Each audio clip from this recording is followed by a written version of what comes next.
Welcome to a brand new hour of CBS Sports HQ. I'm Haley Sutton. We are so back, baby. It's time for training camps across the NFL. There's a lot of things we know going into the season. We know Bengals edge rusher Trey Hendrickson is somewhere in Florida while he waits for a new contract from Cincinnati. We also know the NFC East hasn't had a repeat champion since 2004. That was the Eagles, and they're looking to repeat it. And look at this.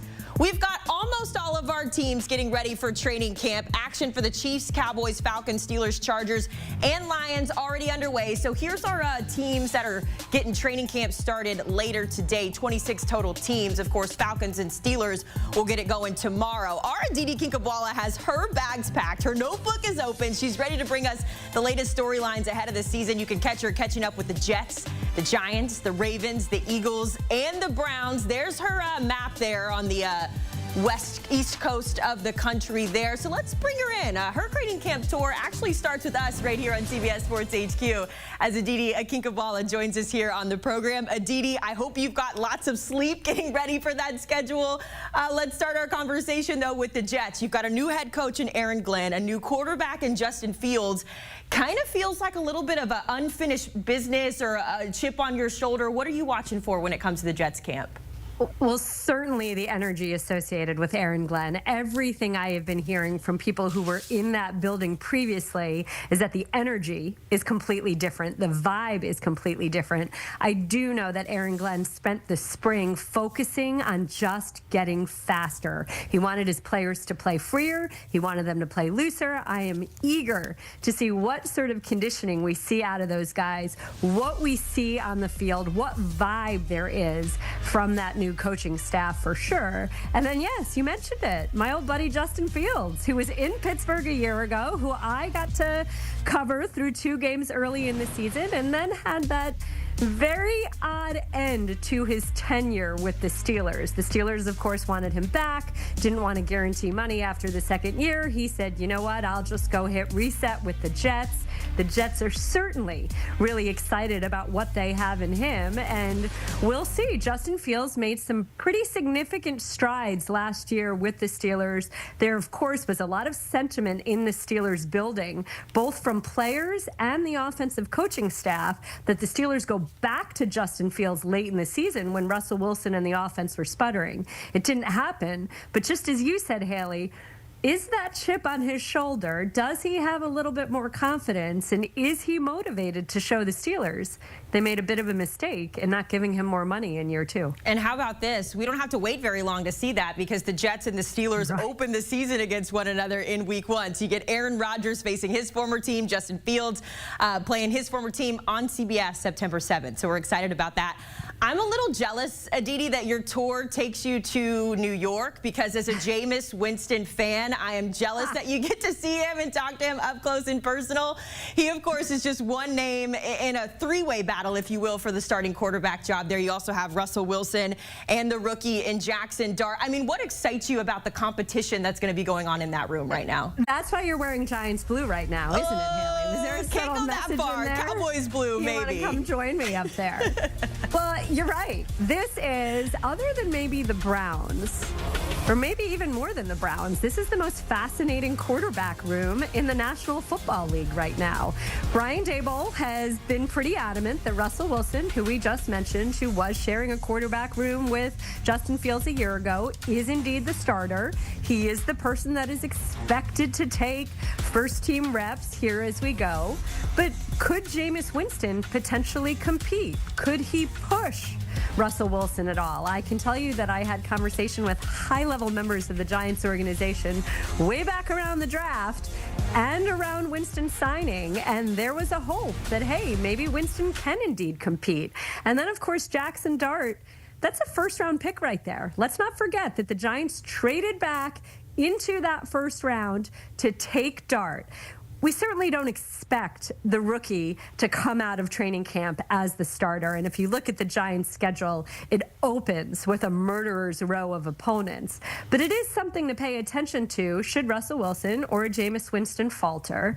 And really, this is a Giants team that I'm also excited to see the defense. Haley, I started my career as a Giants beat reporter.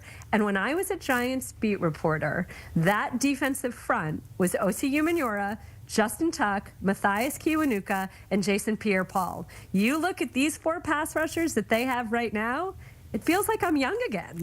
So hopefully I'll get a chance to go talk to those guys and see how they can set the tone for a team that clearly is looking to turn the tide on what the last few years have been. I love that full circle moment for you, getting to maybe see what you've seen in the past created here in the future of the Giants. We know they opened the season against the Commanders in week 1. Let's talk about the Ravens, your next stop on your training camp tour there, Aditi.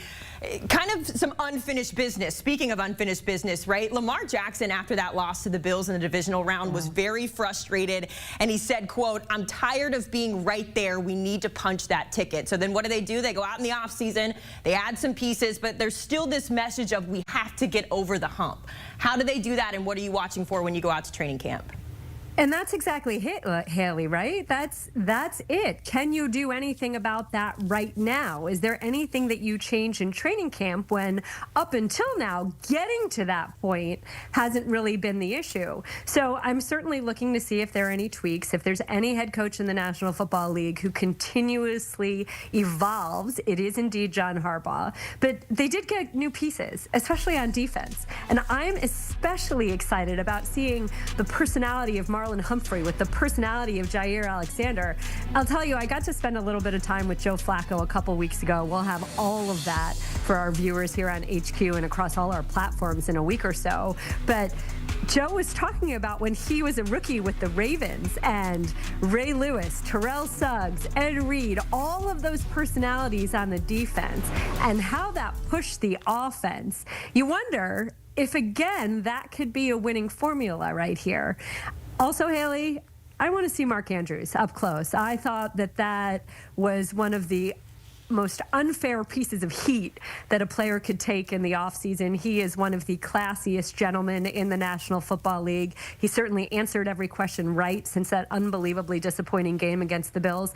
But let's see how charged up he is by that last performance. Yeah, just a tough watch all across the board, whether you were a Ravens fan or not. Just that moment or moments for Mark Andrews was definitely tough. But looking to get back to the Super Bowl, they are the favorites at this present moment, and they opened the season. We got a lot of good rematches on here, Aditi. They opened the season against the Bills, so fun stuff there. Of course, we know that things go with the reigning champs, and so we go to Philadelphia next, where the Eagles, they got those new Super Bowl rings. I'm uncertain of how I feel about them. It feels like a lot going on there, but an interesting mentality for the Eagles, Aditi, going into this season, kind of being the hunted as opposed to being the ones on top. So what more can you tell us about that mentality for the defending champs? And that's exactly what we're looking into, right? Head coach Nick Sirianni has been very vocal in saying that he doesn't want his team thinking about a repeat, that it's about sustained success. It's what you said at the top of this segment, looking to at least win the division for a second consecutive year. Quite a few moves. You see an older, steadfast piece in Brandon Graham moving on. You see Darius Slay moving on. What does that really mean? What is the new blood that could potentially bring some energy to this organization? We saw that Saquon Barkley has not stood still by any means. It looks like he's worked on his lower body strength even more. You still have that unbelievable veteran offensive line that brings professionalism. But again, I'm really interested to see how Nick Sirianni, who's the leader of this ship, is operating. And the words have been great so far. What are the actions that follow? They open up the season against my Dallas Cowboys, Aditi. I'm very nervous for September 4th. I don't know how confident I'm feeling, but I am going to Cowboys training camp, so I'll have a better gauge here in a week or so. That one on September 4th. You talked about Joe Flacco earlier, so let's wrap up this conversation talking about Joe Flacco again. He, of course, is one of 5 quarterbacks on the Browns roster currently. It's interesting, Aditi, when you look at this Browns team a few years ago, they couldn't buy a healthy quarterback to save their life. Now they go into this season with 5 on the roster. We know Deshaun Watson likely will not play, but the irony of Joe Flacco being the one that kind of has to save the day here potentially. What do you make of this 5-leg QB battle happening in Cleveland?